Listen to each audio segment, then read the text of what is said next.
Le marché de l'or, en ce moment, il est en pleine ébullition. On est en 2025, les records n'arrêtent pas de tomber et forcément les investisseurs affluent. Mais alors, comment on s'y retrouve dans tout ça? Eh bien, dans les prochaines minutes, on va décortiquer ensemble comment acheter, stocker et vendre de l'or en ligne, mais de la manière la plus intelligente possible. On commence tout de suite avec un chiffre qui a vraiment secoué tout le monde. 4 381 $. C'est le prix record de l'once d'or, atteint le 20 octobre 2025. Une performance, franchement, qui a surpris même les analystes les plus expérimentés et qui a attiré toute une nouvelle vague d'investisseurs. Et cette citation, elle résume parfaitement l'ambiance générale. Face à un monde qui semble de plus en plus incertain, l'or a encore une fois prouvé qu'il était là, solide, comme un rempart. C'est la valeur refuge par excellence quand tout le reste vacille. Bon, allez, plongeons dans le vif du sujet. Pourquoi une telle flambée?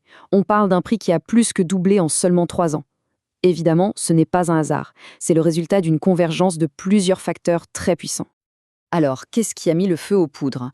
C'est une sorte de tempête parfaite, si on veut. On a l'inflation qui ne lâche rien, des tensions géopolitiques un peu partout, des marchés financiers complètement imprévisibles. Tout ça, ça pousse les investisseurs, et même les grosses banques centrales, comme celles de la Chine ou de l'Inde, à se détourner du dollar pour aller chercher la sécurité, disons intemporelle, de l'or. Ok, maintenant, la première grande décision qu'on doit prendre quand on veut réinvestir, est-ce qu'on part sur des lingots ou plutôt sur des pièces? La réponse, en fait, elle dépend complètement de la stratégie et du budget qu'on a en tête.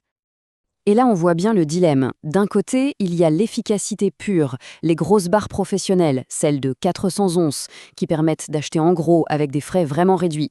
Et de l'autre côté, on a la flexibilité, des pièces plus petites, comme le fameux Napoléon de 20 francs, qui sont parfaites pour fractionner son investissement et surtout pour le revendre plus facilement par petits bouts si besoin. Une fois qu'on a décidé quoi acheter, la question suivante, et elle est cruciale, c'est où l'acheter. Parce que choisir la bonne plateforme, ça peut avoir un impact énorme sur le rendement final de l'investissement.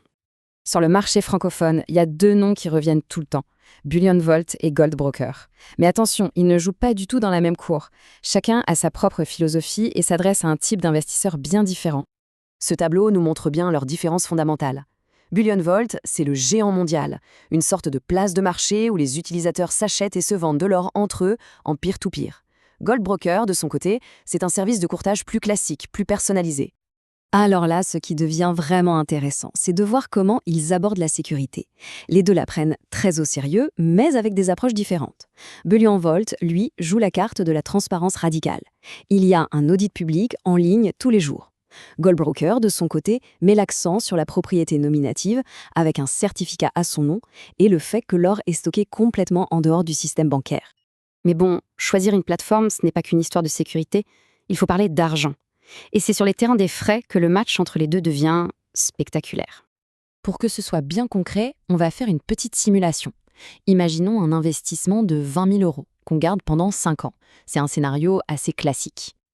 Et là, le résultat est sans appel. Ce graphique montre la différence hallucinante du coût total. Pour le même investissement, la même durée, l'une des plateformes coûte plus de 5 fois plus cher que l'autre. On parle de plus de 10% du capital de départ qui part en fumée chez Goldbroker contre à peine 2% chez Bullion Vault. C'est énorme. La conclusion, elle est donc assez simple. Si la priorité absolue, c'est de minimiser les coûts, Bullion Vault est le choix le plus logique. Par contre, si on recherche des produits très spécifiques comme des pièces rares et qu'on attache de l'importance à un accompagnement personnalisé, alors les frais plus élevés de Goldbroker peuvent éventuellement se justifier. Mais attention, le coût le plus important, ce ne sont peut-être pas les frais de courtage. Non, c'est une simple erreur, une erreur qu'on fait au tout début et qui peut coûter des milliers d'euros, surtout pour les résidents fiscaux français. Voilà le piège. Le système fiscal français propose 2 options pour l'or. Et l'accès à la plus avantageuse, celle sur la plus-value, qui peut même aboutir à une exonération totale au bout de 22 ans, eh bien tout ça ne tient qu'à un seul et unique document. Le principe est simple. Avec une facture, l'impôt ne s'applique que sur le bénéfice réalisé. Et avec le temps, cet impôt diminue.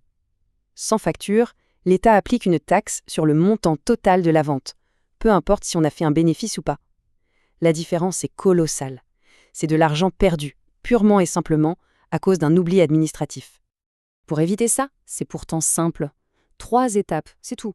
On exige une facture à son nom au moment de l'achat, On la conserve précieusement, en version papier et numérique, et on tient un petit inventaire de ce qu'on possède.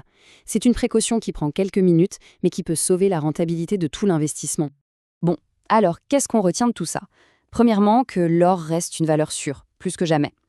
Deuxièmement, que le choix de la plateforme a un impact direct et massif sur les gains. Et enfin, le plus important, surtout pour les résidents français, la facture d'achat, c'est le document le plus précieux de tout l'investissement. Et tout ça, ça nous amène à une dernière question, une question un peu plus large. Dans un monde financier de plus en plus numérique, de plus en plus virtuel, quelle est la place, le vrai rôle d'un actif aussi physique, aussi ancien que l'or dans un portefeuille moderne? La réponse à cette question pourrait bien définir les stratégies d'investissement de demain.